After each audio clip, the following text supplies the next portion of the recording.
Good afternoon, Khristopher. Here's your machine, the Breville dual boiler in black, model BES920. As you see in the photos, it's in very good condition. Apart from these scratches over here, all around is very clean, and I've just finished doing the service, so all the cleaning cycles and the checkups that I do, and it's very clean on the inside, and it's been serviced on time, so you shouldn't have any issues anytime soon. Um, I'm going to be doing a double shot latte in this video just to show you that the machine works well and I guess teach you a few tips and tricks along the way. The machine is up to temperature now. Usually it takes about 5 to 8 minutes to turn on and get ready. And you can actually tell the machine to wake up in the morning for you. So it's very smart. A lot of features on this machine, and hopefully I can get through most of it in this video. Okay, before making the coffee, I like to start with a blank shot. So that means running some hot water without any coffee in the handle, just to warm things up. So that's going to warm up my cup, my handle, my group head, etc. So you can do the single or double. The single will go for about 20 seconds. It should be enough.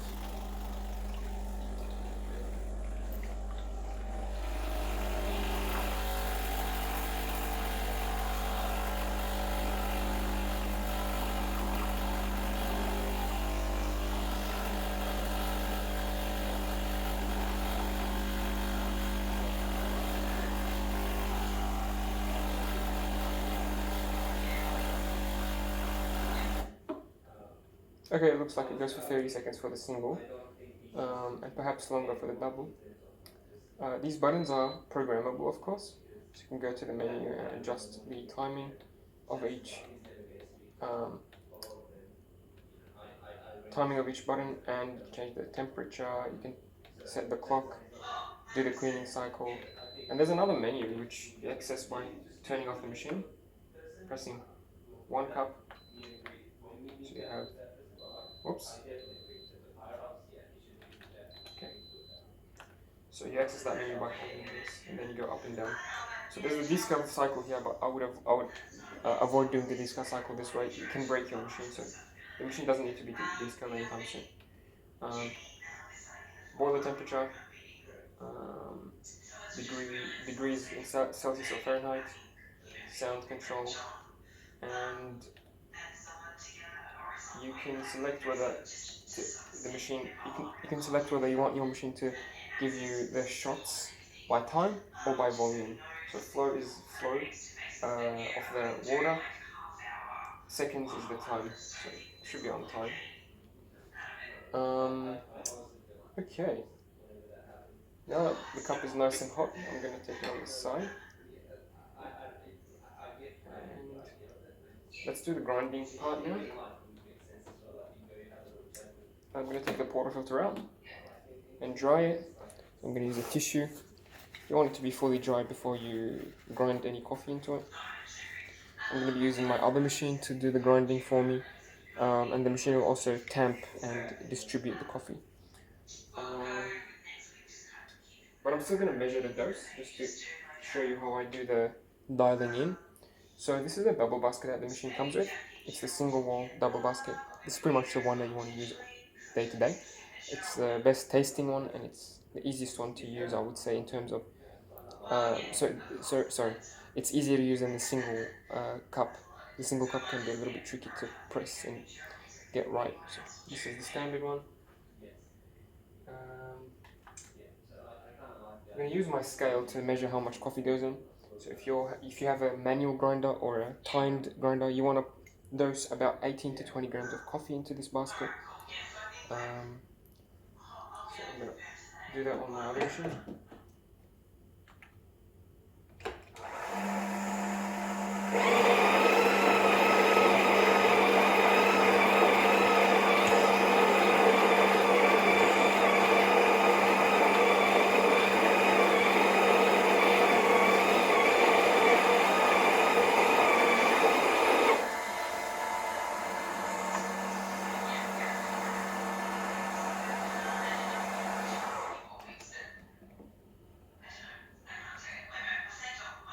Okay, so here's what the machine gave me. It's It's 19.8 grams, so pretty much 20 grams. That's the correct dose, I believe. It's 20 grams max for this basket. If you don't have a scale, just make sure that you put enough coffee such that after you tamp the coffee down, this is how deep the tamper goes. So after you put coffee and then press it down nice and firm, this is about as deep as the tamper will go. If it only goes up down to here, not any deeper, then that's too much coffee. So you want it to be right about this depth of the silver part right here. Hope that makes sense. Here's what it looks like. About a centimeter from the edge. If you put too much coffee, you'll struggle with putting the handle on the machine. And of course, it'll also it'll compress the coffee in. That won't be good for your shot. Great. I'm gonna lock it in. At the moment, it locks in nice and tight at 6 o'clock position. You can go a little bit further if you wanted a little bit more pressure on that group head seal. Yeah, 6 o'clock dead center is good enough. So I'll keep it there. If you don't lock it in all the way, it might just fall off during the shot. So make sure you put it at dead center. Okay. So I'm gonna dump the. Oh, I almost forgot. There's a hot water tap here. If you wanted to add some hot water, for example, to make a long black coffee or brew some tea, for example.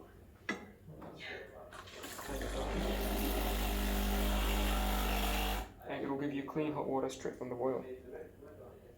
I'm gonna dump this into the sink.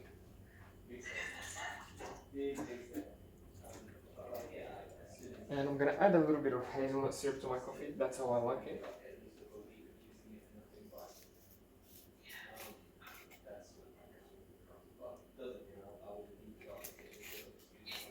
If you like sugar, sweetener, or syrups with your coffee, you want to add it at this stage so that when the espresso comes down, it mixes nicely.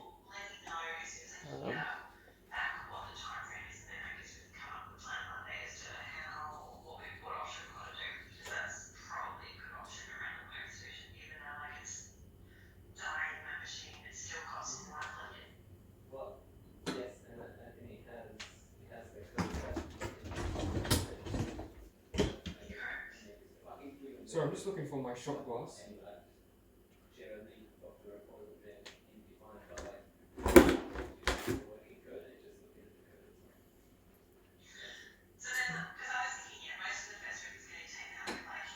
I'll use this cup for now. Okay, so I'm going to use the scale to measure the amount of coffee that the machine outputs. So input was 20 grams, output, I'm going to aim for double, so 40 grams.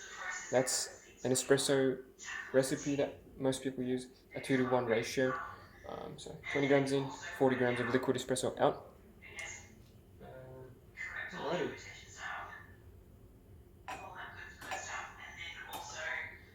I'm gonna hold the cup just because it's too tall to fit in here.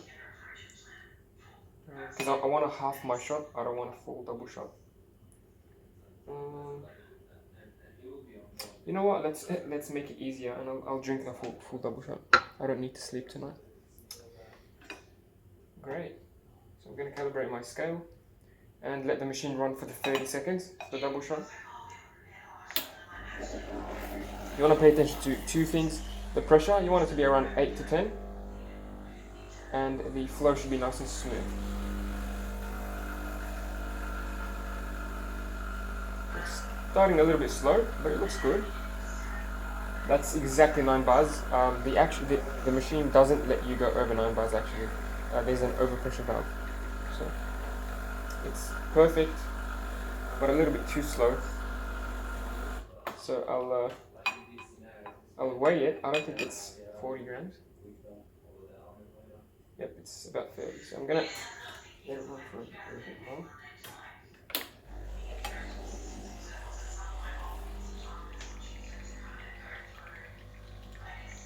So this tells me that my grind was a little bit too fine. I've actually recently changed beans. I'm using the Lavazza beans today.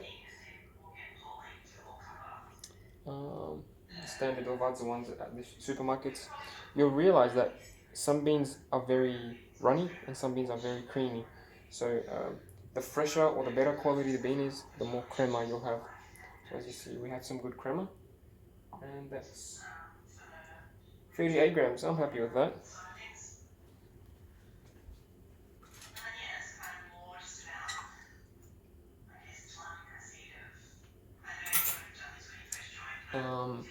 Like for example, I believe the Victoria brand and the Colts brand, those are very stale beans, I would say, not very easy to use, and they usually result in very, very runny coffee. So I'm trying different beans now. Best to use freshly roasted beans, such as from your local roaster or cafe. Just go to them and tell them I want to buy your blend, and they'll happily sell you that one. Yeah, after the shot, I like to just run a blank, another blank shot just to rinse the group head and the portafilter.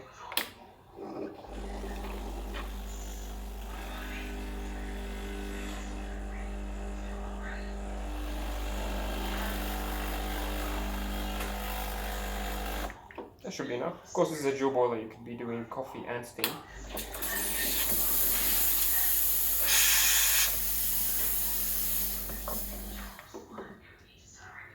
Great. Let's do the milk part now. So here's my jug. I've filled it about halfway.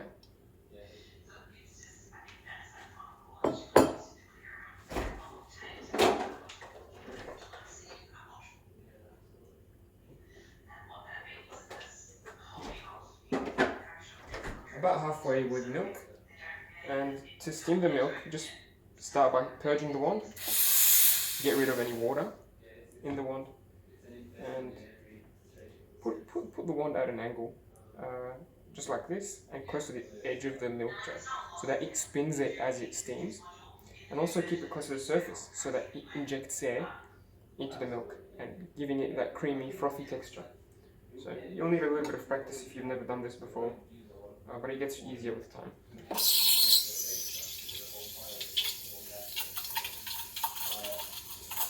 You want to hear a hissing sound? Just like this.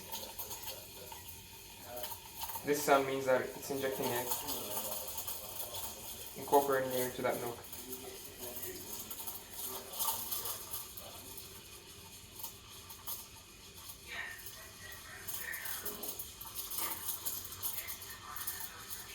I'm going to do this for half the time, and the other half I'm just going to raise the jug. And now I'm just spinning it. And I'm going to stop it when it's too hot to handle. So when I can't touch the jug for too long,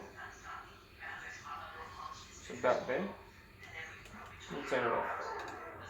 Very important, very important. Purge it. If you don't purge it, the steam boiler will start stinking of milk. Just give it a purge to clean it off of any milk residue, and grab a wet towel to wipe it off straight away. Of course, the milk wand gets really, really hot, and you want to wipe it off straight away because the milk will be really hard to remove if you don't remove it straight away. Yeah, that's about it.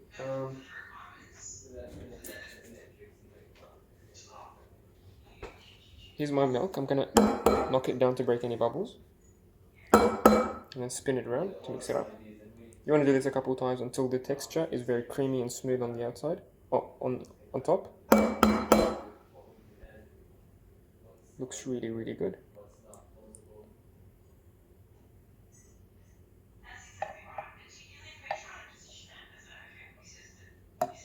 Oh wow. I am definitely very excited to drink this. With some practice you can easily do latte art and all these different patterns. But to me all that matters is the taste. So this smells great and I'm looking forward to it. I'm sure you're looking forward to the machine as well, and you'll love it. If you have any questions or queries, feel free to message me. Yeah, I'll see you soon. Cheers.